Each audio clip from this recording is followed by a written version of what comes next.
Bienvenue à toutes et à tous sur ce webinaire Comment bien négocier ou renégocier son salaire. Alors, avant d'entrer dans le vif du sujet, nous présenter et vous présenter rapidement PageGroup. Donc, moi, je suis Anne-Lise Leroy, je suis Practice Manager sur la marque Page Personnelle. Et je suis Sébastien Paronneau, je suis Senior Executive Manager chez Michael Page. Donc, on va, on va passer donc à la rapide présentation, hein, rassurez-vous, du groupe, puisque donc toutes les informations que vous allez voir aujourd'hui ont été constatées par 730 consultants de PageGroup. Donc, vous avez la constitution de PageGroup. Donc, PageGroup, c'est quoi? C'est l'intervention sur des recrutements du technicien qualifié jusqu'au cadre dirigeant, en passant par les cadres confirmés, sur tout type de contrat, donc des CDI, des CDD, de l'intérim, du freelance, et sur tout type de métier et secteur. Au programme de ce webinaire, donc notre thématique, comment bien renégocier son salaire. Tout d'abord, on va voir ensemble qu'une négociation, ça se prépare. Donc, on va voir comment on peut anticiper cette négociation de salaire. Ensuite, on verra qu'effectivement, ça se prépare grâce notamment à des éléments factuels.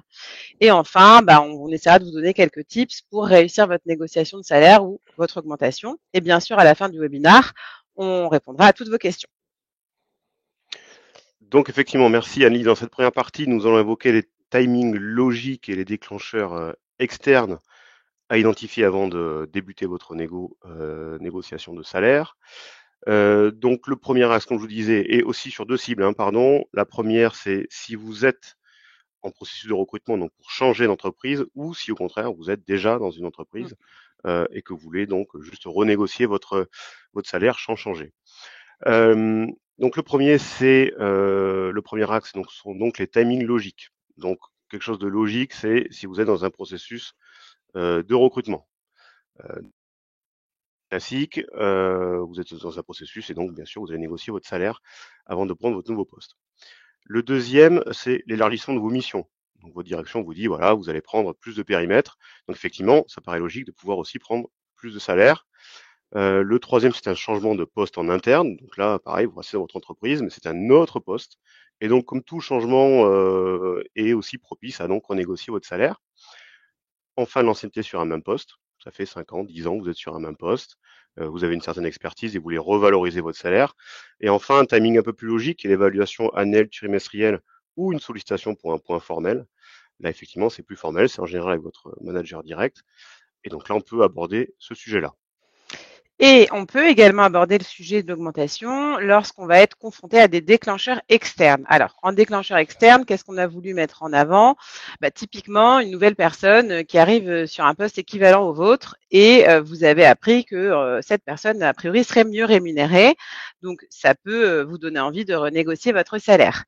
Pareil, vous avez un collègue de votre service ou de votre équipe qui part et il vous a communiqué que sur son nouveau poste, pour encore une fois le même poste que vous, il aura un meilleur salaire. Ça peut donner envie de se poser des questions. Et vous-même, vous avez par exemple été chassé par un cabinet de recrutement ou par un employeur en direct où effectivement on va vous proposer un meilleur salaire et on va revenir sur la contre-proposition. Et enfin, vous avez eu une augmentation annuelle, mais vous êtes un petit peu déçu parce que vous vous attendiez un petit peu à autre chose. Et donc, ça va être aussi un élément qui pourrait vous permettre de renégocier votre salaire. Donc, juste par rapport à ces déclencheurs externes, il y a quand même des petits warnings qui, effectivement, alors nous, on a voulu mettre en lumière deux petites choses. La nouvelle recrue, donc la personne qui arrive sur un poste similaire au vôtre, effectivement, ça peut, si vous avez appris qu'elle est mieux payée que vous, ça peut vous procurer un sentiment de frustration ou de défiance. Néanmoins, vous n'avez pas forcément tous les éléments, toutes les raisons pour lesquelles cette personne est peut-être mieux payée que vous. Et nous, on va quand même vraiment vous conseiller de toujours recentrer le débat finalement sur ce que vous apportez au sein de votre société, au sein de votre service, et vous poser la question sans forcément vous comparer aux autres, est-ce que finalement vous êtes payé et rémunéré à votre juste valeur? Donc la comparaison avec une tierce personne à être un petit peu à prendre avec des pincettes. Oui, et un deuxième petit warning, vous l'avez sur le diaporama, c'est la fameuse contre-proposition. Donc vous arrivez avec une contre-proposition vers votre employeur actuel en disant voilà, pour information, j'ai potentiellement un autre poste avec un salaire plus élevé en général. Donc là, on a voulu mettre un petit warning. Pourquoi? Parce que ça peut envoyer un message. Alors déjà, ça peut être une Mm. stratégie payante, hein, avant tout, mais ça peut aussi envoyer un petit message en disant à votre employeur actuel, surtout si vous décidez de rester, ben finalement, il a fait quand même un autre processus ailleurs. Il a parlé de lui, il a peut-être parlé de nous, et au final, il revient avec une autre contre-proposition pour peut-être faire monter les enchères. Donc, si vous restez dans votre entreprise et Mm. que votre stratégie a été payante sur le salaire, vous avez été augmenté très bien, sachez que peut-être pour le futur, lorsque vous serez peut-être en compétition avec un ou une autre salarié, il y aura peut-être toujours dans la tête de votre employeur, ah, au fait, celui-ci, il est quand même allé ailleurs, il était quand même à l'écoute. Donc, il peut y avoir un petit warning sur la loyauté et la fidélité. Ça, c'est pour votre employeur actuel, et puis surtout pour le cabinet ou l'entreprise qui vous a mis sur l'autre poste qui a servi de contre-proposition. Ça envoie un message qui est Mm. pas très clair sur est-ce que réellement vous étiez motivé, est-ce que vous n'avez pas fait perdre du temps à tout le monde. Voilà, donc c'est un petit warning que l'on met. Exactement. Ensuite, donc par rapport à la préparation de cette négociation, donc effectivement, nous, on aurait tendance à rester et à vous proposer de rester sur des éléments très factuels. On va voir ensemble quels pourraient être ces éléments. Donc, tout d'abord, l'important, c'est d'évaluer votre valeur sur le marché du travail. Comment on fait ça? Bah, il y a des outils assez simples à l'heure actuelle à utiliser, hein. Déjà, vous pouvez consulter les offres d'emploi qui vont correspondre au métier que vous occupez, voir un petit peu comment ça se passe sur le marché de l'emploi. Ensuite, vous pouvez vous documenter auprès des études de rémunération. D'ailleurs, nous, PageGroup, on fait une étude de rémunération tous les ans. Et on va vous mettre à disposition le lien pour aller sur notre étude de rémunération 2023 sur les différentes scopes de PageGroup, hein, des différentes marques PageGroup. Et enfin, aussi un autre moyen un peu de benchmarker et d'évaluer votre valeur, ça peut être également de vous rapprocher de vos réseaux professionnels et personnels. Voilà, après en off, en on, mais du moins savoir un peu dans votre réseau quels sont les salaires pratiqués sur des métiers similaires aux vôtres. Et au-delà de ça, donc voilà, sur ces petites actions qu'on vous préconise, il faut également vous informer sur les tendances de marché. Qu'est-ce que les tendances de marché? Ben, c'est savoir si finalement votre métier ou les compétences que vous avez sont plutôt pénuriques ou pas. Parce que à l'heure actuelle, bon voilà, si on prend par exemple, il y a beaucoup de technologies, ça évolue assez rapidement, et il y a des postes évidemment qui vont être bien plus recherchés que d'autres. Et forcément, bah, vous allez peut-être avoir un petit peu plus de billes pour négocier votre salaire. Si je prends sur les fonctions administratives, typiquement un poste de gestionnaire paye, alors c'est un poste qui est très recherché par les employeurs parce qu'il n'y a plus beaucoup de gens qui sont des gestionnaires paye. Donc forcément, sur cette fonction-là, on sait qu'on va peut-être avoir un petit peu plus de latitude pour négocier son travail. Et d'ailleurs, sur les tendances de marché, il y a pas mal d'articles que vous pouvez trouver tout simplement sur Internet ou encore voir le nombre d'offres en ligne sur votre métier ou sur un secteur précis. Et enfin, ce qu'on peut également vous préconiser et vous conseiller, c'est que si vous n'avez pas d'éléments assez tangibles ou que vous ne savez pas, vous pouvez toujours vous rapprocher d'un consultant d'un cabinet de recrutement, hein, comme nous, pour tout simplement que la personne puisse vous donner des billes ou un recruteur externe, voilà, qui puisse vous donner des billes pour vous donner à peu près la fourchette de salaire sur laquelle vous pourriez éventuellement vous positionner. Et en fonction de tous ces éléments-là, bah, vous allez pouvoir justement définir des prétentions salariales un petit peu plus en accord avec le marché, tout simplement. Très bien, on va passer donc à un petit travail que vous devez faire avant votre négociation. Donc ça, c'est vraiment pour vous, c'est vous poser les bonnes questions et à vous. Donc là, la première question, c'est de se dire quelle place j'ai dans l'organisation, hein, dans l'équipe, dans le service, dans l'entreprise. Bon, j'espère que vous aurez la réponse assez rapidement. La deuxième question, et celle-là, elle est parfois pas simple, c'est se dire quelle est ma contribution au résultat et au fonctionnement de l'entreprise. Donc là, pour des fonctions commerciales, c'est assez simple, hein, c'est le chiffre d'affaires, la marge, les nouveaux clients. Pour des fonctions qui ne sont pas justement commerciales, parfois ça peut être un peu plus compliqué, mais pour des ingénieurs, ça peut être les projets sur lesquels j'ai travaillé. Pour les RH, ça peut être combien de recrutements. Les fonctions support, c'est quelles actions, quels process ont été améliorés dans l'entreprise. En fait, à chaque fois, il faut se dire quels sont alors, ce qu'on appelle les KPI, donc les indicateurs de performance clés importants, puisque ça, en fait, c'est du factuel, c'est du tangible, c'est du concret. Et en fait, il faut mettre tout ça sur papier. Pourquoi? Parce que ça vous fera des arguments lors de lors de votre négociation. Parfois, la question peut arriver de pourquoi on vous augmenterait. Voilà. Ça, du coup, vous avez la réponse, et c'est mieux de le faire maintenant plutôt que de le chercher lorsque vous êtes face à votre direction pour négocier. Euh, et la dernière question, alors encore une fois, hein, c'est une question à se poser et pas à poser, c'est quel impact aurait votre départ? Pourquoi à se poser? Parce que si vous la posez telle quelle, ça peut faire un peu menace, hein. Attention, moi si je pars, vous allez voir l'organisation et les coûts que ça va engendrer. C'est évidemment pas ça. C'est déjà pour vous de vous donner de la confiance, pour dire effectivement il y aura un impact. Donc ça vous donnera aussi de la confiance dans votre négociation. Et en plus, ça sera après une façon d'argumenter. Voilà, c'est une base de travail.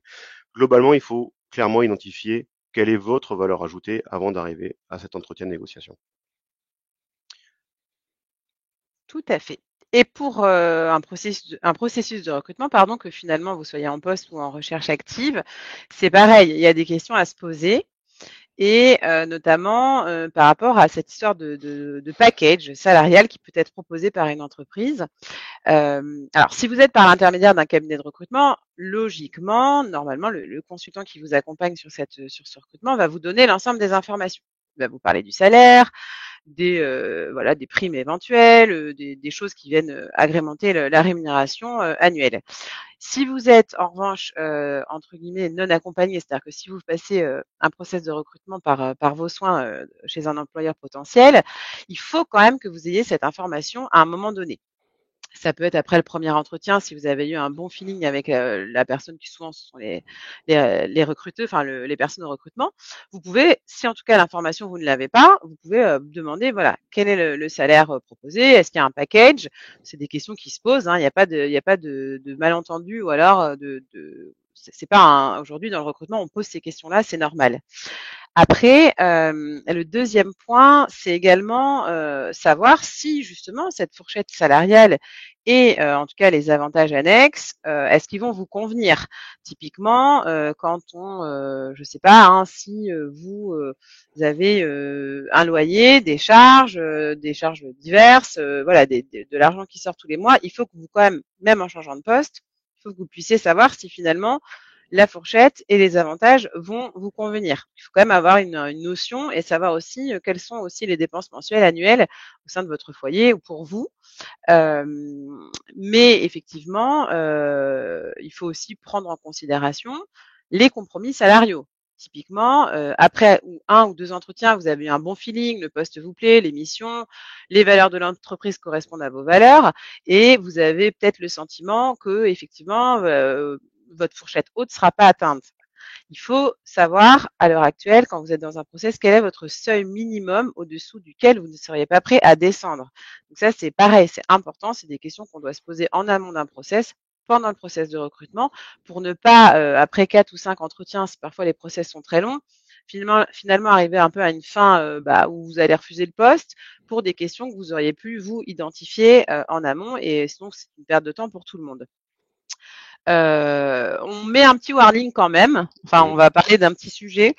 Les étudiants, les jeunes diplômés, qui seraient avec nous sur ce webinaire, puisque enfin les écoles de commerce, hein, on connaît avec Sébastien parce qu'on en a fait Entre autres, une ça peut être chacun, une école d'ingé, ça peut être des écoles plein d'ingé, d'écoles. Ouais, voilà, ouais. qui ont tendance à aller à un petit peu gonfler le salaire de sortie pour aussi avoir un côté très attractif hein, pour vendre Mmh. aussi effectivement leur école aux futurs diplômés. Nous, on vous conseille vraiment de rester très ouvert sur les questions de salaire dès lors que vous êtes jeune diplômé puisqu'effectivement, ça peut parfois ne pas correspondre aux valeurs du marché et vous pouvez finalement être un petit peu déçu ou passer à côté d'offres intéressantes pour une question de 1 000, 2 000, 3 000 euros de Mmh. différence de salaire. Et vraiment, ce qu'on conseille à un jeune diplômé, c'est surtout de voir aussi quelles sont les projections que peut lui proposer la société, quelle est la carrière, est-ce qu'il y a de la mobilité, quel est l'équilibre vie professionnelle, vie personnelle, enfin des choses qui vont quand même compter tout autant que le salaire, la rémunération brute annuelle. Donc voilà, on voulait quand même mettre un petit warning sur ce Oui, sujet. qu'on voit de plus en plus, parce que c'est un peu le jeu Exactement. des écoles, encore une fois, hein, ils Ouais, vous vendent 5 000 euros par an, mais en échange, vous aurez 40 000 euros en sortie. Attention, voilà, ouais, voilà. c'est pas attention. Et n'hésitez pas à venir nous voir si toutefois vous avez encore une fois besoin Exactement. d'informations sur la valeur sur le marché. Exactement. Ayez en tête les éléments clés avant votre négociation. Alors, ça peut paraître bête, hein, mais le salaire brut annuel. Regardez bien le dernier. Donc, on parle toujours en salaire brut annuel. Mm. Vous pouvez reprendre votre historique d'augmentation si c'est dans le cas d'une augmentation en interne. Attention si vous êtes payé sur 12 ou 13 mois, quand vous changez de poste notamment. Si vous étiez sur 12 mois, vous Mm. passez à 13, tous les mois, ça fera peut-être un petit peu moins. Donc attention aussi à ça. Toujours, comme le disait Anise, pour vos charges mensuelles, hein. On paye ses factures Très clairement. mensuellement, on les paye pas annuellement. Euh, et la part variable, hein, qui peut être le cas sur certains postes, ça peut être du bonus, hein, des pourcentages sur des ventes, sur des projets, sur des choses comme ça. De la participation intéressement, c'est pas toujours contractuel, en tout cas il n'y a pas toujours un montant défini. Parfois un conseil d'administration peut vous dire il n'y aura pas d'intéressement cette année, enfin voilà, ça peut être des choses comme ça, donc attention aussi à ça, à le prendre en compte, même si ça existe, donc aussi dites-le. Sur des avantages annexes, on parle beaucoup de flexibilité, bien sûr, ça c'est Mm. pas valorisable, mais ça peut l'être aussi finalement, hein, en termes de coûts de transport par exemple. Bon, bien sûr, les congés, ce que vous avez en plus. La voiture de fonction, une petite indication, une voiture de fonction, on le valorise sur le marché à peu près entre 5 et 7 000 euros, à peu près. Et vous allez sûrement nous poser la question dans le chat, mais je l'anticipe un petit peu. Quels sont les ordres de grandeur lorsqu'on demande une augmentation? Alors, c'est à prendre avec des passettes, évidemment, c'est pas contractuel, ça dépend de chaque entreprise et de chaque histoire et même de vous. Mais on va dire que sur un changement d'entreprise, comme il y a une part de risque, une nouvelle entreprise, une période d'essai, on va plutôt constater 10 voire 15% d'augmentation, là où sur un changement, enfin sur une augmentation sans changer d'entreprise, on est plutôt entre 3 et 5. Voilà, mais encore une fois, c'est pas contractuel et ça dépend de chaque entreprise et de chaque business. Et donc, prenez bien ces éléments et les en tête, quitte à les écrire, notamment sur les aspects de salaire et d'histoire d'augmentation, vous n'allez pas avoir forcément tout en tête. Et donc, bien sûr, prenez en compte ces nouvelles propositions, puisqu'il faudra aussi proposer, bien sûr, quelque chose. Exactement. Alors, Et là, donc, on va voir un sur petit, la prochaine, oui, non, on va, sur la prochaine slide, je crois qui qu'Anise, arrive. voilà, Voilà, tu voulais nous parler. j'y allais. Du coup, donc là, on est plutôt sur des personnes en poste. Est-ce qu'on se lance ou est-ce qu'on se lance pas dans cette fameuse négociation? Alors, on vous a fait un petit tableau récapitulatif. Quand est-ce qu'on tente la négociation? Donc, on la tente quand la conjoncture et les résultats de l'entreprise sont favorables. Une super année, voilà, une année record, ce genre voilà, des recrutements. On a plus de gens qui arrivent dans la société. Ça peut être tout à fait un moment où on peut négocier l'atteinte ou les dépassements de vos objectifs qu'on vous aura fixés. On a vu tout à l'heure avec Sébastien que les objectifs, donc les KPI, peuvent être très faciles à regarder, tout comme des KPI peut-être plus liés au travail que vous aurez fourni sur d'autres sujets. Néanmoins, si vous avez atteint ou dépassé des objectifs qu'on vous aura fixés, ça peut être un bon moment pour négocier. Si, encore une fois, on en a un petit peu parlé, faites partie des profils ou alors vous avez des compétences clés et très recherchées sur le marché, c'est peut-être le moment d'aller voir votre directeur pour négocier quelque chose. Si, bon, on l'a vu, l'élargissement de vos missions, vous prenez des responsabilités, vous encadrez plus de personnes, on vous propose plus de projets, davantage de projets. Et enfin, si toutefois vous vous êtes rendu compte à partir du moment où vous avez fait aussi votre démarche de rechercher un peu votre valeur marché, que finalement votre salaire, il est en dessous du marché. Donc là, c'est typiquement un cas où on peut aller demander une négociation. Et à l'inverse, alors ça va paraître logique et je vais enfoncer quelques portes qui étaient déjà ouvertes, mais si la conjoncture et ou les résultats ne sont pas forcément favorables pour votre entreprise, alors la conjoncture de l'entreprise, hein, pas nationale, forcément ça sera plus compliqué qu'on puisse vous dire oui, on t'augmente, Mm. alors qu'on ne sait pas si on paiera les salaires le mois prochain. Les objectifs qui vous ont été fixés qui n'ont pas été atteints, bon là ça parle, voilà, ça parle de même. Effectivement, les objectifs vous les avez pas atteints. Difficile, pareil encore une fois, par rapport à la préparation qu'on a vue dans la phase précédente, de se défendre et d'aller chercher une augmentation. Forte concurrence sur le poste, c'est quoi? C'est à l'externe. Il y a beaucoup de gens qui veulent le poste que vous avez. Euh, votre direction est peut-être au courant de ça. Donc forcément, elle va pondérer entre le fait de vous augmenter ou de prendre quelqu'un de nouveau, certes qu'il faudra former, mais qui potentiellement acceptera un salaire un peu plus faible, puisque il y a beaucoup de concurrence sur le poste, il y a très peu d'offres et beaucoup de demandes. Euh, un périmètre de poste identique, absolument rien ne change. Voilà, encore une fois, hein, s'il n'y a pas de changement, c'est difficile de demander une augmentation, en tout cas plus difficile. Ça ne veut pas dire que c'est impossible, mais c'est plus difficile. Une situation économique personnelle, donc là, c'est par exemple, je veux acheter une plus grande maison, je veux acheter une voiture de sport. Ça regarde pas votre employeur. Ça va être compliqué à négocier et ça finira par, bah, et si tu n'as pas les moyens, ne t'achète pas une voiture de sport. Donc là, la négociation va être fermée et donc on conseille de pas se lancer uniquement sur ces éléments-là en tout cas. Donc d'une manière générale, effectivement, il faut savoir si c'est le moment ou pas de se lancer et si donc vous avez toute la checklist qui est complète. On va passer donc à la troisième partie.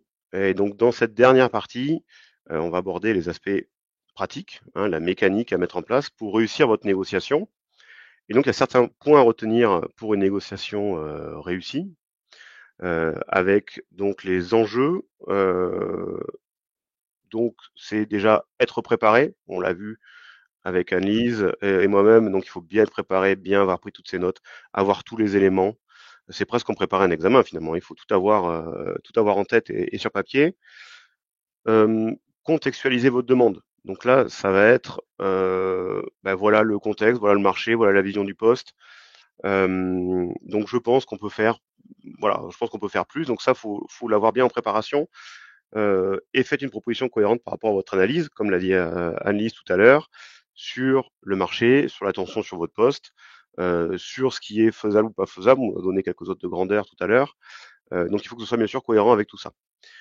Le deuxième, et ça paraît logique, il faut arriver dans un état d'esprit positif. Ça paraît logique, mais c'est pas toujours le cas. Mm. Pourquoi? Parce que si on demande une augmentation de salaire, c'est que parfois il y a une petite frustration. Anis parlait du nouvel arrivant qui a plus de salaire que vous. Vous êtes peut-être dans une situation un petit peu tendue. Donc forcément, ça ressort. Même si on ne le veut pas, ça ressort un petit peu. Donc il faut rester quand même maître de ses émotions. Mais arriver dans un état d'esprit positif fait que du coup, votre direction en face se dit pas, ok, donc là, ça va être la guerre, on va devoir, ça va être compliqué et on va pas ressortir gagnant. Là, effectivement, il faut donc du coup être dans une logique gagnant-gagnant, dans le sens où avoir une démarche qui est beaucoup plus ouverte sur, en fait, voilà, je demande une augmentation, mais en même temps, ben moi, ce type de projet, je pense que je pourrais les gérer. J'ai envie qu'on avance ensemble et vraiment se projeter parce que finalement, vous vous engagez aussi, hein. C'est-à-dire que Bien l'entreprise sûr. s'engage à plus vous payer, mais vous vous engagez aussi quelque part à être plus performant. Et ne changez pas de comportement.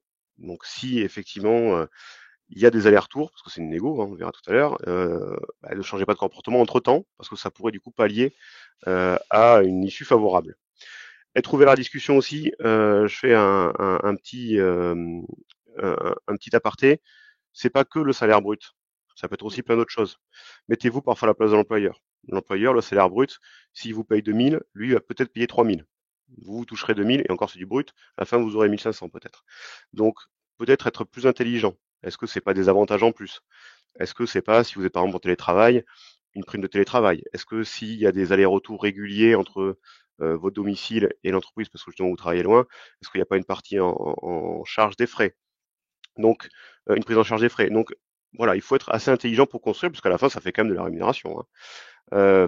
Et une fois que vous avez fait, une fois que vous avez été ouvert, une fois que vous avez discuté, une fois que vous avez exposé vos arguments, vous partez de la négociation en disant quand est-ce qu'on peut se revoir pour en parler, quand est-ce que vous pouvez revenir vers moi, et bien sûr pas bon, du coup, en fait, il me faut une réponse mercredi. Parce qu'effectivement, là, on n'est plus vraiment dans du gagnant-gagnant, ni dans de la discussion.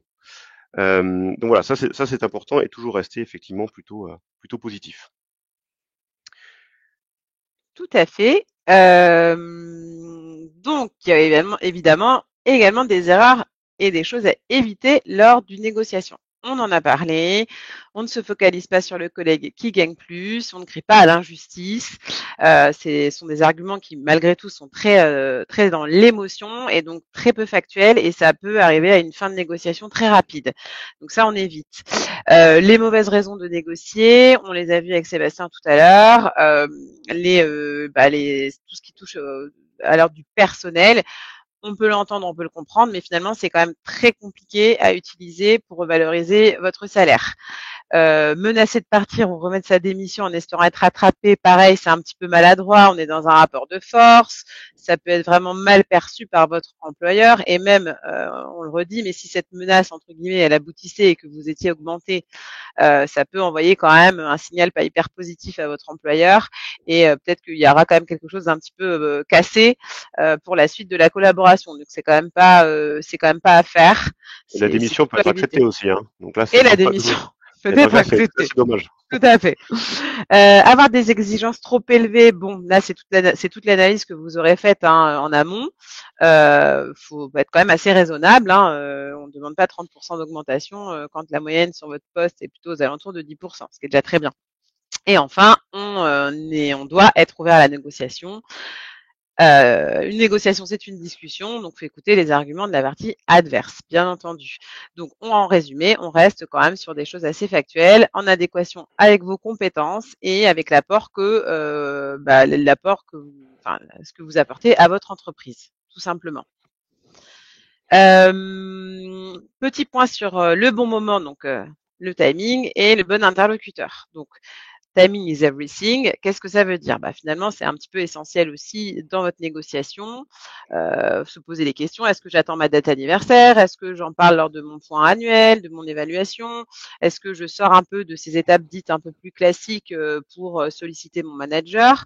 Est-ce que je sors voilà, du calendrier? Est-ce que effectivement, peut-être votre manager part en vacances le lendemain, c'est peut-être pas idéal de lui demander un point la veille de son départ. Enfin, on réfléchit quand même au timing, c'est très important, et on respecte les procédures et la hiérarchie. Ça veut dire quoi? Ça veut dire qu'on n'arrive pas le lundi matin dans le bureau de son directeur général pour demander une augmentation. Si c'est au niveau des RH, par exemple une DRH, une responsable RH, ou tout simplement votre manager d'équipe qui est plutôt à même d'échanger avec vous sur ces sujets-là, on va plutôt respecter cet ordre-là. Et dès lors qu'on a un manager un N+1, un manager en direct, on le met quand même au courant. On le bypasse pas, on le met dans la boucle. Si vous faites un mail, on le laisse en copie, c'est important qu'il n'y ait pas aussi un sentiment de défiance avec votre manager direct qui pourra en plus être un allié clairement par rapport à cette négociation. Donc voilà, donc ça c'est deux points importants à respecter. Et donc le deuxième cas, c'est si vous êtes en processus de recrutement, donc vous changez d'entreprise, que vous avez dans le premier cas la chance d'être accompagné par un cabinet de recrutement, votre consultant, donc en l'occurrence Annelise ou moi, sera votre interlocuteur et votre allié.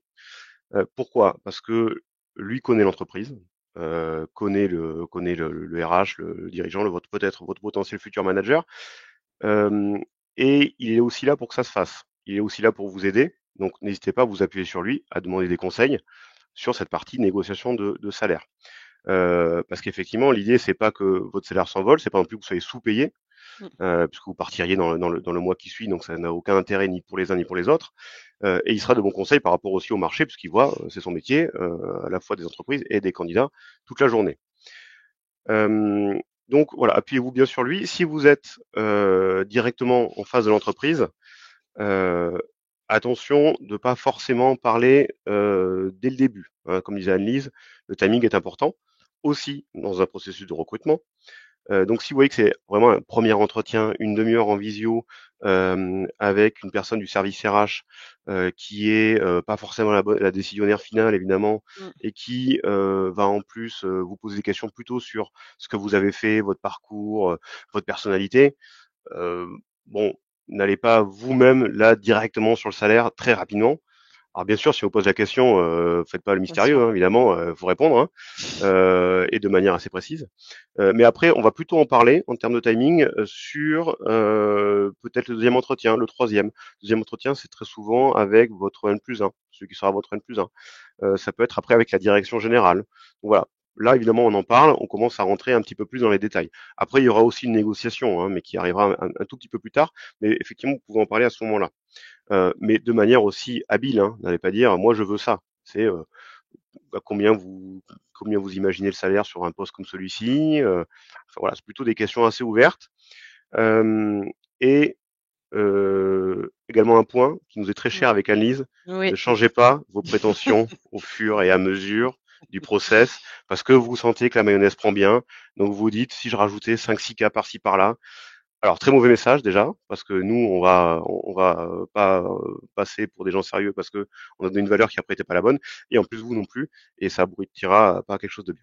Voilà. Et donc en Exactement. résumé, En résumé, donc une négociation, donc on anticipe la négociation de salaire, on définit le bon timing, on voit quels sont les facteurs qui nous poussent à faire cette négociation, des facteurs externes, des choses qui vont être propices justement à cette négociation. et en deuxième point, on se prépare bien à la négociation grâce à des éléments très factuels. Donc c'est la valeur sur le marché, ce sont vos KPI, c'est les éléments finalement globaux qui font que vous souhaitez une revalorisation et qu'elle sera acceptée et en tout cas On espère. légitime et légitime. Exactement. Et enfin, donc, pour réussir votre négociation de salaire ou votre augmentation, bah, on a la bonne posture, le bon mindset et on avance des arguments tangibles, factuels, en restant ouvert à la discussion. Et il faut savoir être patient. Une négociation pour prendre un petit peu de temps. Donc voilà. Bah, voilà ce qu'on voulait un petit peu vous dire. On va peut-être passer aux questions et aux réponses. Bien sûr. Alors on a déjà une Euh, première question, Annelise. Tout à fait, je t'en prie. Alors une question de Malek qui nous dit bonjour, si un employeur refuse de parler de salaire même au deuxième entretien, comment faut-il procéder? Alors, très bonne question. Très bonne question, Malek, d'abord. Alors, s'il refuse, déjà, c'est que vous lui avez posé la question et qu'il dit je veux pas en parler. Bon, ce qui est C'est ça. un peu bizarre, Étonnant. déjà. Bon. Euh, mais ensuite, alors si c'est le dernier entretien, bon, bah, de toute façon, dommage, hein, ça peut être dire que vous n'êtes pas retenu. Mais surtout, il faut aborder le sujet à un moment donné. Très souvent, ça peut être quand il y a une proposition. Parce que là, ils vont vous faire une proposition. Vous pouvez du coup vous négocier à ce moment-là. Et du coup, ça fera peut-être office de finalement négociation à ce moment-là, enfin en tout cas de discussion. Euh, ben, si c'est un troisième entretien, bien sûr, là, parlez-en au troisième entretien en disant voilà, on n'a pas encore évoqué le sujet. Est-ce qu'on pourrait évoquer effectivement le sujet du salaire? Alors, pareil, encore une fois, hein, toujours très feutré. Exactement. On a une question donc, également de Hicham concernant le collègue qui a un meilleur salaire. Si le responsable est dans le déni, comment faire? Bon, là, c'est une question qui peut être effectivement un petit peu, qui peut arriver à pas mal. Enfin, on peut avoir le sentiment effectivement de cette frustration dont on parlait, où on considère qu'on n'est pas rémunéré à sa juste valeur, mais on n'a pas de recette miracle. Un responsable dans le déni, on pense qu'il faut quand même essayer de comprendre la raison de ce refus. Si en tout cas votre responsable n'est pas du tout, ne veut pas du tout en parler, bah, peut-être poser une question, savoir avec qui je peux éventuellement échanger sur ce sujet de rémunération. Est-ce qu'on peut m'orienter vers, je sais pas, le service RH s'il y a un service RH. Néanmoins, on va quand même recentrer le débat, comme on s'est dit lors de cette Mm. présentation, à des éléments factuels et à votre valeur ajoutée et finalement, sans vraiment se comparer, savoir pourquoi vous, vous seriez augmenté avec toujours ces éléments très factuels et Voilà. après identifier tout simplement la personne qui serait le plus à même ouais, d'échanger avec vous si toutefois votre responsable effectivement n'entend pas et ne veut pas du tout provoquer cette discussion. Néanmoins, Oui, et on vous puis peut-être conseille quand même de peut-être oui, que le collègue aussi a une autre histoire avant d'arriver, hein, donc voilà. exactement, Et encore une exactement, fois, il arrive sur un marché où lui, il a pris des risques, il est arrivé en période d'essai, vous étiez déjà là, bon, voilà, ça peut arriver aussi. Et le marché exactement. augmente quand même, les salaires ont pas mal augmenté ces derniers mois. On a une troisième question, alors là, qui nous concerne tous les deux, Annelise. Comment répondre au recruteur qui, au premier contact téléphonique, sans même décrire le poste, demande ses prétentions salariales? Bon, alors de Alors, quelle alors déjà, ça arrive façon régulièrement. Déjà, ça arrive voilà, régulièrement. Ça, c'est comment on se vrai. positionne nous? On se positionne en Voilà. tant que voilà, recruteur ou Et pas? c'est vrai. Alors, ben, nous, du coup, cher Kérol, vous allez avoir du coup l'autre côté. Effectivement, c'est ce qu'on fait tout le temps. Alors, en tout cas, je parle pour moi. C'est ce que je fais tout Moi le temps. aussi. Voilà. Pourquoi? Puisqu'en fait, on va vous demander déjà, vous, quel est votre salaire, où vous en êtes, parce que certes, il y a un poste pour lequel on vous appelle, mais peut-être qu'il y en a d'autres. Et en fait, on va pas vous faire perdre du temps à vous parler d'un poste qui déjà, en termes de salaire, ne correspond pas du tout à ce que vous avez aujourd'hui. C'est-à-dire que si vous êtes payé 50 et que moi j'ai un poste à Mmh. 40, je vais pas vous faire perdre du temps, hein, ni moi ni vous. Voilà. En revanche, j'ai peut-être un autre poste. Voilà. Et puis après, peut-être que aussi j'ai d'autres collègues qui ont un autre poste pour vous et qui correspondront à vos prétentions salariales. Donc voilà pourquoi on fait ça. En fait, pour gagner un petit peu de Ouais. temps et puis aussi pour vous connaître, sans même qu'il y ait au départ un poste précis. Voilà. Exactement. Pour un petit peu appréhender vos prétentions salariales, finalement, avant de savoir quelle serait votre vision d'un nouveau poste, il faut quand même qu'on sache si de toute façon ça va coller niveau salaire, parce que on parle de fourchette, hein, on n'est pas sur un salaire Mmh. extrêmement précis, mais il faut quand même qu'on puisse savoir si toutefois le poste que le client nous propose de vendre entre guillemets va correspondre tout simplement à vos prétentions. Sinon, Mmh. effectivement, ça fera pas forcément, ça matchera pas forcément de toute façon. On a une question, on a pas mal de questions. On a Ah une oui. question de Chantal qui demande si l'inflation ne peut pas être un motif pour obtenir une augmentation. On est Alors, dans Sébastien, l'actualité, hein. Là, on est est-ce en que plein dans l'actualité. Alors, déjà, est-ce que ça peut être un motif Alors, bon, déjà, juste un petit récap qu'on n'a pas dit. L'augmentation n'est pas une obligation légale, hein. Voilà, exactement. c'est au bon vouloir de l'entreprise. Euh, alors, est-ce que c'est un motif pour obtenir une augmentation? Non, c'est Non. pas forcément un motif, hein. En tout cas, il n'y a pas de règle sur des salaires qui ne seraient pas des salaires minimums, hein, liés à l'inflation. Euh, non. En revanche, ça peut être un sujet de discussion. Et effectivement, on le voit dans beaucoup d'entreprises en ce moment, notamment quand il y a des inflations assez importantes comme on le vit actuellement. Mais non, ça ne peut pas être un motif en soi. Il faut, comme on le disait tout à l'heure, Chantal, qu'il y ait plus de choses, que vous puissiez mettre plus de choses, vous, dans la balance de votre côté, en tant que votre valeur à vous. Et bien sûr, parler, pourquoi pas, de l'inflation et de ce qui vous touche, mais faut d'abord Ça touche parler un de ce peu que tout le monde quand oui. même. Et ça touche Donc, complètement tout le monde, et peut-être même votre entreprise, si elle fait par mm, exemple de la transformation de matières premières, elle achète des matières premières plus chères, et donc elle a moins de marge, et donc elle peut moins payer aussi les salariés. Donc malheureusement, parfois personne n'est gagnant dans cette histoire d'inflation. exactement. On a une autre Euh, question oui. d'Anna qui nous demande comment négocier son salaire après la validation d'une période d'essai réussie. Alors, moi, j'aurais tendance à déjà, enfin, on se pose la question, est-ce que finalement ce sujet-là a été abordé lors de finalement votre processus de recrutement? Parce que ça, effectivement, ça peut tout à fait s'entendre, Ça peut. hein, c'est tout à fait un élément qui est d'ailleurs qui peut arriver dans pas mal de processus Mhm. de recrutement, mais encore faut-il en C'est avoir assez parlé. créatif. Oui, Voilà. voilà, c'est assez créatif, effectivement. Donc nous, on pense que c'est tout à fait envisageable, bien au contraire, mais on vous préconise quand même, enfin, si vous n'en avez pas du tout parlé pendant le processus de recrutement, si c'est pas quelque chose qui a été évoqué, c'est un peu difficile Mhm. d'arriver fin de période d'essai. Bon, bah, voyez, j'ai terminé ma période d'essai, ça y est, est-ce que vous pouvez m'augmenter? Ça peut être un petit peu maladroit si toutefois Mhm. c'est un sujet qui n'a pas été évoqué. En revanche, si par exemple vous avez baissé un petit peu votre salaire parce que voilà le poste vous plaisait, les valeurs de la société, les missions, peut-être que vous avez pu négocier un petit peu un deal en deux temps, comme on va appeler ça. Là, c'est tout à fait intéressant d'aller sur cette revalorisation pardon post-période Mhm. d'essai. Mais néanmoins, sans en avoir discuté, ça nous paraît un petit peu maladroit, Oui, c'est d'ailleurs tout à fait intelligent, hein, pour ceux qui sont en process de clairement. recrutement. Nous, on le voit. Parfois, il y a une mésentente de 3, 4, 5 kilos euros. Bah, plutôt que se dire non et repartir chacun de son côté, effectivement se dire il y a la période d'essai, l'entreprise prend un risque parce qu'elle vous recrute en CDI, vous prenez un risque, vous changez d'entreprise, vous allez dans une nouvelle entreprise, ben on se dit bah ok, je vais te payer 50 à l'entrée, par contre si c'est validé, effectivement, je passe à 55. Ça c'est très malin d'ailleurs de le faire, mais effectivement comme disait Annie, il faut en avoir parlé avant, hein, on change pas les règles au milieu du jeu. La communication. Exactement. On a une question un petit peu longue de Pauline. Oui. Donc, certaines entreprises font des différences de salaire en fonction de l'école. Comment détecter cela et le contourner? C'est-à-dire que j'ai un master, mais pas une école de commerce. Le salaire est moindre dans certaines entreprises. Comment me vendre dans ce cas? Alors, bah, c'est le sujet effectivement des jeunes diplômés. Mm, Alors déjà, toutes les entreprises ne font pas ça, effectivement. Certaines entreprises, vous avez raison de le dire.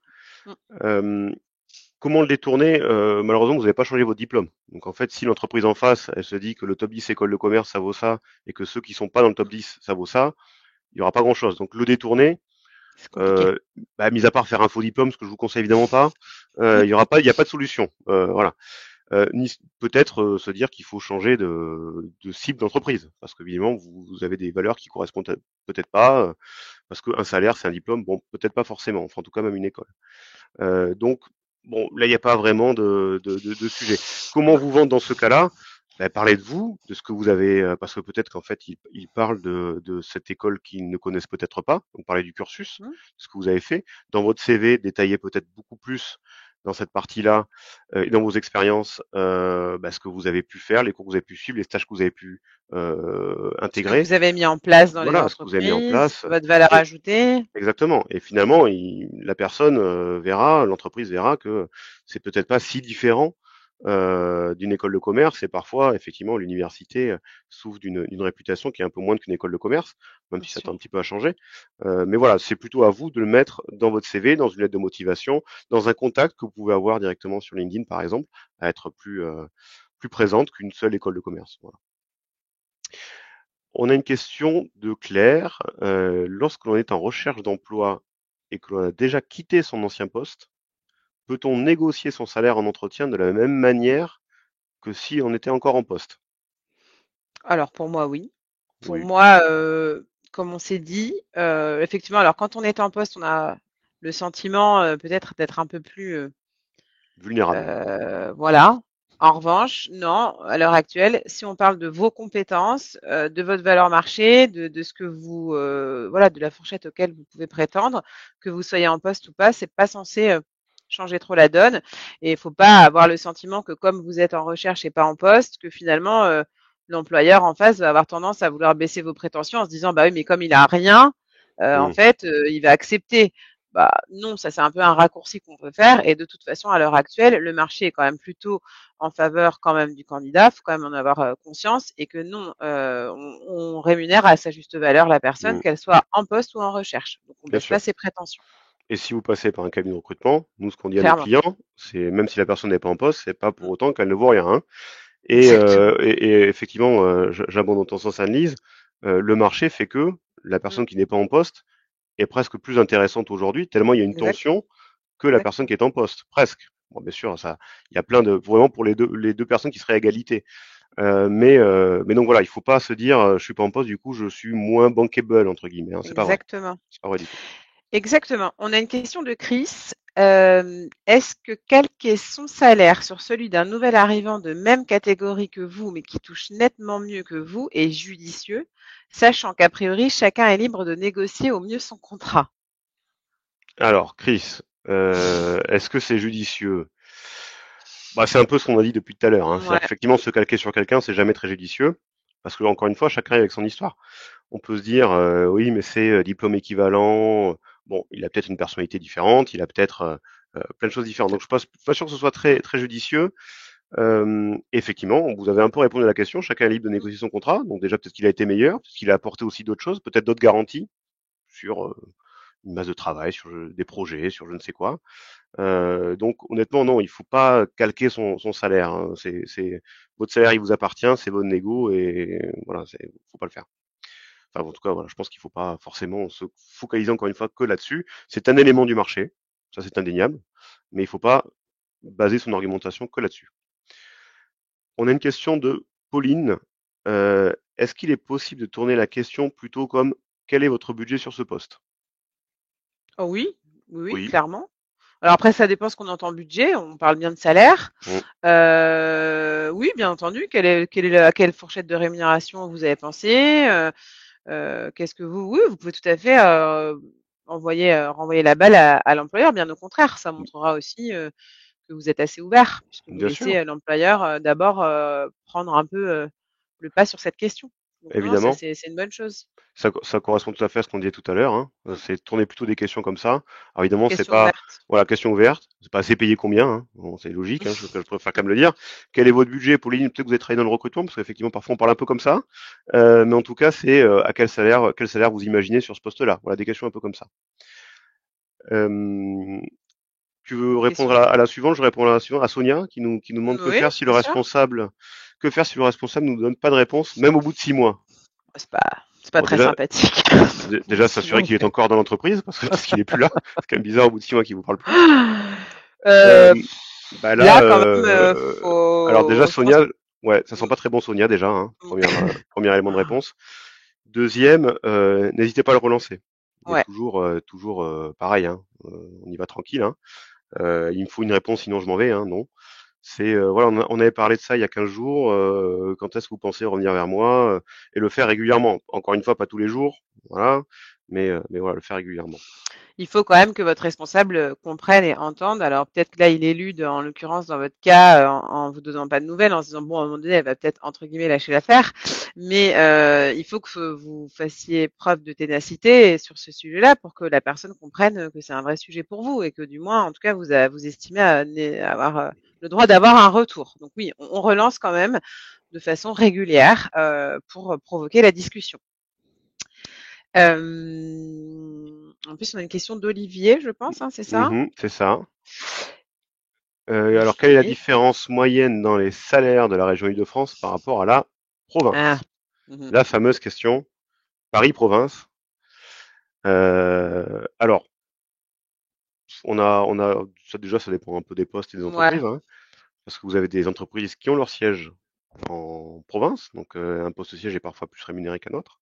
Mais effectivement, vous avez raison, il y a quand même une petite différence qui tend quand même un peu à diminuer ouais, grâce au télétravail, grâce à tous ces la Parisiens qui viennent flexibilité. envahir vos belles régions. Donc oui, ça a un petit peu tendance à changer. Euh, Moi, je sais pas ce que tu vois, ce que tu détectes à peu près toi, Anne-Lise, mais je pense aux alentours des 20% parfois de différence, Mmh. hein, Ouais. 20-30%. Mais encore une Oui, fois, voilà. ça a tendance à changer, hein. Et oui, ça change et 2, que vous fassiez une mobilité province-Paris ou Paris-province, c'est un peu toujours le même mécanisme. C'est se dire finalement, quel argent je sors par mois, et ce dont je vais avoir besoin. Donc en gros, dans un sens ou dans un autre, quand on part de Paris pour aller en région, bah là, l'idée, c'est quand même de garder tant que faire se peut son salaire, francilien ou parisien. Et dans l'autre sens, c'est savoir effectivement peut-être qu'un loyer à Paris ou en Île-de-France va peut-être être un peu plus cher. Et encore une fois, faire voilà, mettre sur papier ce dont vous allez avoir besoin aussi, tout simplement. Mm. Donc, Et ça dépend important. des régions. Ça dépend des Et régions. ça dépend bien sûr des Parce que la régions. région n'est pas juste hein, une vaste terre inconnue, hein. Il y a des grandes villes, des grands centres métropoles avec des loyers très chers et des prix au mètre carré très chers. Donc, Bordeaux, c'est pas le Gers, hein, donc ça dépend aussi de ce que vous, de la ville dont vous parlez ou en tout cas de la province dont vous parlez, bien sûr. Exactement. On a une question de Clara. Oui. Comment négocier son salaire quand on passe d'un groupe mondial à une PME? Est-il possible, pardon, de demander le même salaire ou devons-nous revoir notre salaire à la baisse? Bon, Alors, Clara, c'est pas parce que vous passez d'un groupe mondial à une PME qu'il faut baisser son salaire. non, Et j'ai envie de vous dire, d'une manière générale, quand vous passez d'un poste à un autre, enfin, sauf faut cas pas trop baisser son particulier, salaire. faut pas vraiment baisser son salaire. C'est pas le sens de l'histoire. Parce qu'une fois que vous avez baissé votre salaire, c'est compliqué de le remonter, hein. Donc, c'est un peu l'objet de ce webinaire, hein. C'est-à-dire qu'il faut augmenter son salaire quand même globalement, régulièrement. Est-ce qu'il est possible de demander le même salaire? Donc, déjà le même salaire, oui, mais même peut-être plus. C'est pas parce que vous seriez certainement surpris pour ceux qui font pas partie du milieu du recrutement ou des RH. C'est pas forcément les entreprises les plus grandes qui payent le mieux, Qui hein. paye le mieux. Voilà. Parfois même c'est parfois l'inverse. Donc non, il faut demander ça. Et puis en plus, n'oubliez pas que vous apportez quelque chose. Vous avez une expérience d'un groupe Bien sûr. mondial avec une structure. Vous arrivez dans une PME que peut-être du coup vous allez structurer. Et posez-vous la question, est-ce que c'est peut-être ça que recherche aussi la PME? Un profil comme le mien pour apporter cette expérience-là, internationale, mondiale, de structure. Donc le même salaire si vous voulez, mais surtout pas la baisse en tout cas. Après, la seule chose sur laquelle on peut éventuellement peut-être transiger quand on passe d'un groupe à une PME, c'est peut-être sur les avantages annexes. La Mm, participation, l'intéressement, ce genre un énorme CE, par exemple, qui fait que vous avez 30% sur toutes vos vacances. Quand vous arrivez peut-être dans une PME, on sait que ça, ce sont des sujets sur lesquels il va peut-être falloir aller à ce fameux compromis, mais peut-être pour gagner d'autres choses, un mm. rythme de travail moins soutenu, un équilibre vie professionnelle, vie personnelle, peut-être plus proche de son domicile, etc. Donc non, on ne baisse pas son salaire. Après, les modalités liées à la rémunération globale peuvent être effectivement différentes d'une PME à un grand groupe. Ça, c'est Mm, sûr.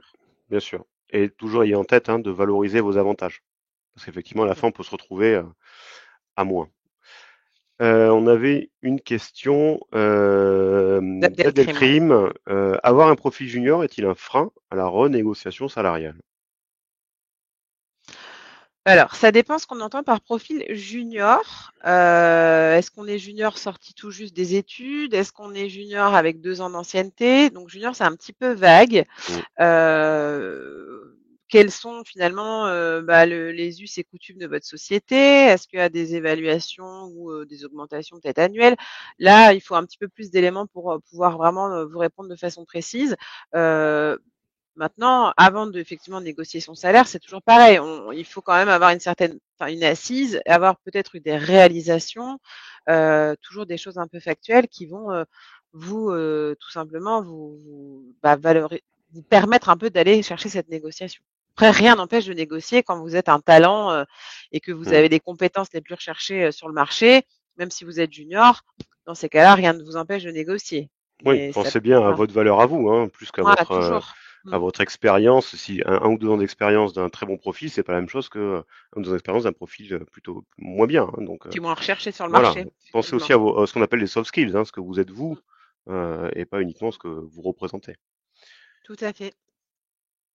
On avait une autre question Oui. de Laetitia? Laetitia, hein, Ouais. exactement. Pourriez-vous nous donner des exemples d'avantages annexes que l'on pourrait demander, mis à part ceux que vous avez déjà donnés? Alors Laetitia, on va faire une sacrée liste, hein, ça en a quand même déjà donné pas mal, hein. Alors bon, bien sûr, tout l'aspect véhicule qui est un peu en train de changer.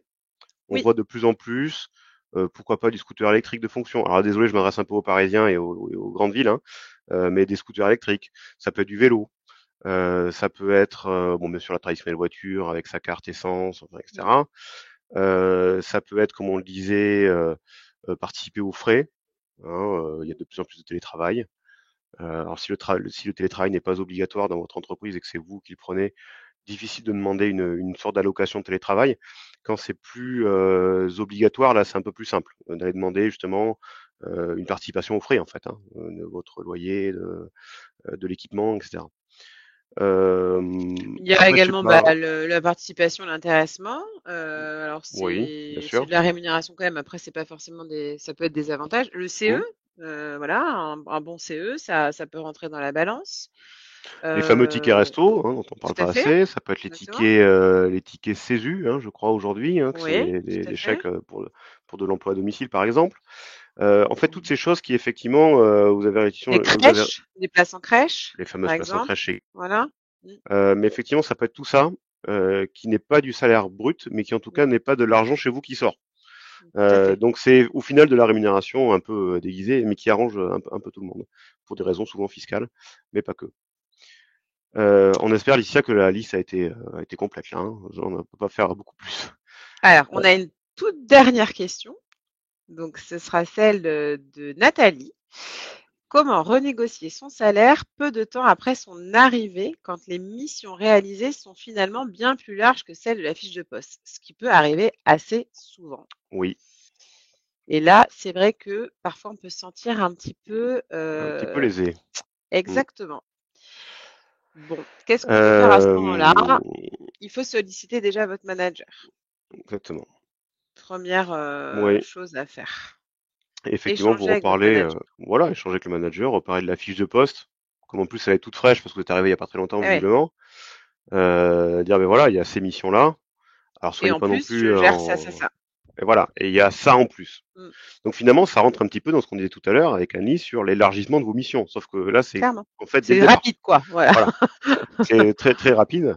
Ça a peut-être été volontaire de la part de l'entreprise, peut-être pas, hein. Peut-être qu'ils ont eu un problème en interne, voilà. Bon, entre votre arrivée, enfin, entre le moment où vous avez signé votre promesse d'embauche et votre arrivée, il y a peut-être eu du mouvement entre-temps. Ça peut arriver, c'est pas forcément mal intentionné, hein. Mais en tout cas, en parler, effectivement, comme dit Annelise, hein. C'est solliciter un point, en parler et rapidement comprendre. Ne laissez pas la situation se pourrir, en tout cas. Parce que du coup, vous allez changer de comportement et ça sera pas forcément très bon. Voilà. Ouais, donc on en parle et puis on qui est envisageable et dans quel timing, toujours pareil. Et en fait, on a une toute dernière question cette fois-ci, qui vient de nous arriver, celle d'Anthony.